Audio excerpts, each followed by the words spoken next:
Assalamualaikum warahmatullahi wabarakatuh. Apa kabar teman-teman? Semoga baik-baik saja di sana ya.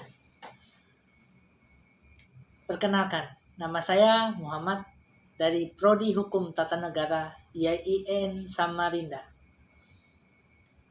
Dari Lokal 2 semester 6. Di sini kita akan mengkaji tentang hukum acara pidana, yang mana dosen pengampu dari hukum acara pidana di lokal HTN 2 semester 6 yaitu Dr. Hajah Siti Aisyah SPD SH MM MH, yang mana dosen ini luar biasa. Di sini saya akan mengkaji tentang upaya penahanan paksaan di dalam hukum acara pidana. Yang mana di dalam upaya paksaan ini terdapat beberapa upaya paksaan dalam penahanan hukum acara pidana. Yang pertama yaitu penangkapan. Terus yang kedua itu penahanan. Yang ketiga itu penggeledahan. Dan yang keempat itu penyitaan. Nah, di sini saya akan membahas tentang penahanan.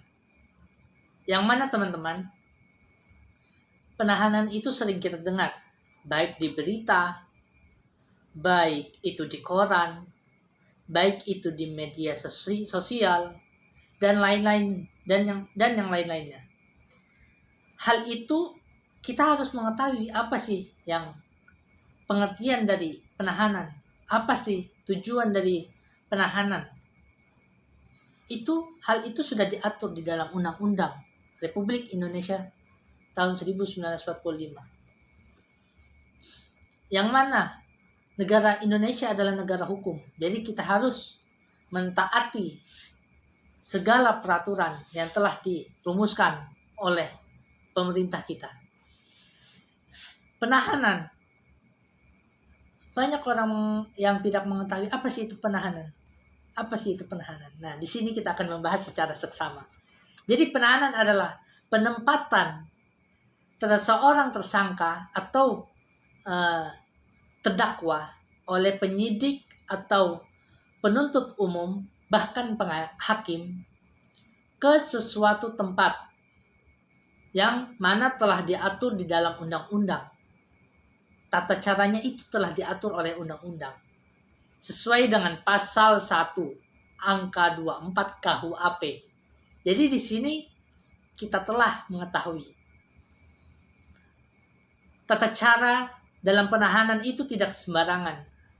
Hal ini telah diatur di dalam undang-undang kita tentang Kitab Undang-Undang Hukum Acara Pidana supaya tidak diselewengkan oleh pihak-pihak yang tidak bertanggung jawab. Terus apa sih tujuan dari penahanan ini, teman-teman? Nah, tujuan dari penahanan itu telah diatur di dalam pasal 20 KUHP. Yang pertama, itu untuk kepentingan penyidik atau penyidik pembantu atas penyidik yang lebih berwenang. Jadi penyidik pembantu ini atas perintah dari penyidik yang berwenang dalam melakukan penahanan. Hal itu diatur di dalam pasal 20 KUHP. Terus tujuan yang kedua yaitu penahanan yang dilakukan oleh penuntut umum bertujuan untuk melakukan sebuah penuntutan. Jadi yang pertama adalah penyidik yang melakukan sebuah penahanan. Tujuan dari penahanan yaitu penyidik yang mana dia akan melakukan sebuah penahanan. Yang kedua yaitu penahanan yang dilakukan oleh penuntut umum untuk melakukan sebuah penuntutan. Terus yang ketiga yaitu penuntutan yang dilakukan oleh peradilan untuk kepentingan dari sebuah peradilan, yang mana orang-orang yang berwenang di dalam melakukan sebuah penuntutan itu tidaklah sembarangan, teman-teman. Hal itu di dalam pasal 21 sampai pasal 30 KUHP itu telah diatur tentang siapa-siapa yang berwenang. Yang pertama adalah penyidik. Itu yang berwenang untuk melakukan sebuah penahanan. Terus yang kedua adalah penuntut umum. Penuntut umum pun berwenang di dalam melakukan sebuah penahanan terhadap tersangka ataupun terdakwa. Terus yang ketiga yaitu hakim. Jadi hakim pun berhak atau berwenang melakukan sebuah penahanan terhadap tersangka atau terdakwa. Jadi kalau ada yang bertanya, apakah hanya terdakwa dan tersangka yang dapat dilakukan penahanan? Jawabannya gangguan sedikit. Baik, kita lanjutkan. Jadi yang berhak berwenang melakukan sebuah penahanan itu tidaklah sembarangan. Yang berwenang melakukan penahanan yaitu penyidik. Yang kedua yaitu penuntut umum. Terus yang ketiga yaitu hakim. Jadi ada pertanyaan, apakah yang dapat ditahan hanya tersangka dan terdakwa? Jawabannya jelas ya. Hanya tersangka dan terdakwa itu yang bisa dilakukan penahanan oleh dari ketiga yang berwenang tersebut. Nah, itu sudah dijelaskan di dalam pasal 21A ayat 4. Yang hanya bisa ditahan hanya tersangka dan terdakwa. Terus, apakah penyidik dan hakim itu melakukan sebuah penahanan harus memiliki surat? Jawabannya ya.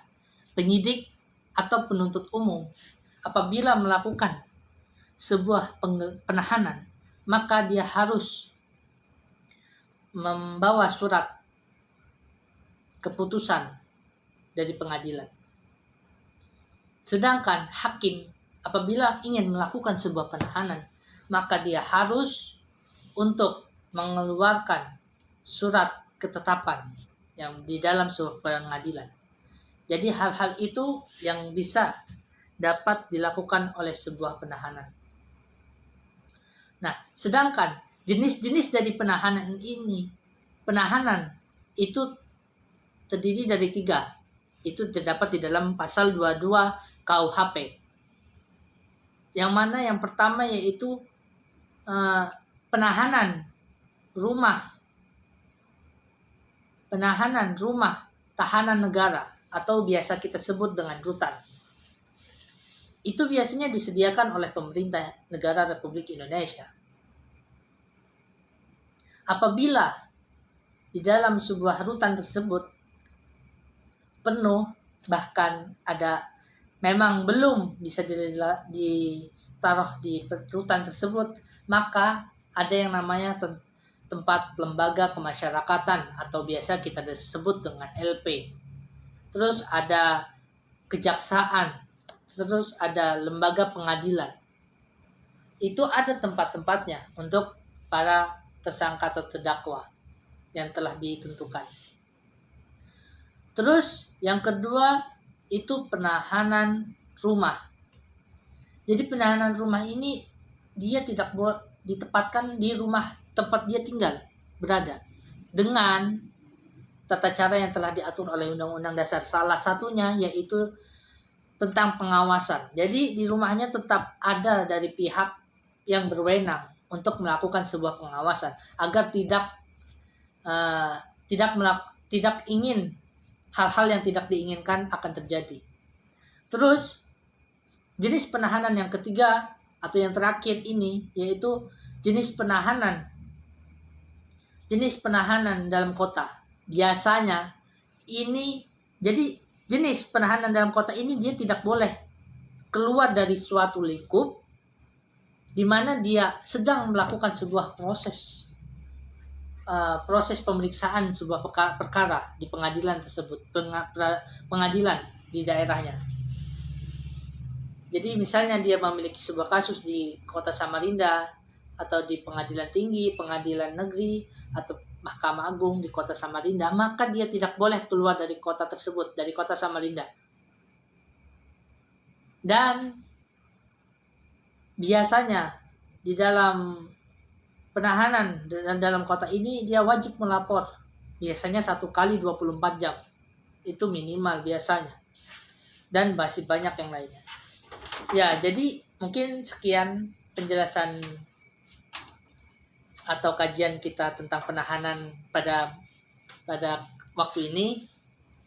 Mungkin bagi teman-teman nih, supaya bisa kuliah di IAIN Samarinda, khususnya prodi Hukum Tata Negara, karena di situ kita akan lebih mengkaji, mendalami hukum atau hierarki Indonesia, supaya kita tidak mudah tertipu atau tertipu oleh para politisi, para orang-orang yang ingin mencari keuntungannya sendiri. Jadi kita mengkaji, mendalami apa yang menjadi problematika di negara Republik Indonesia.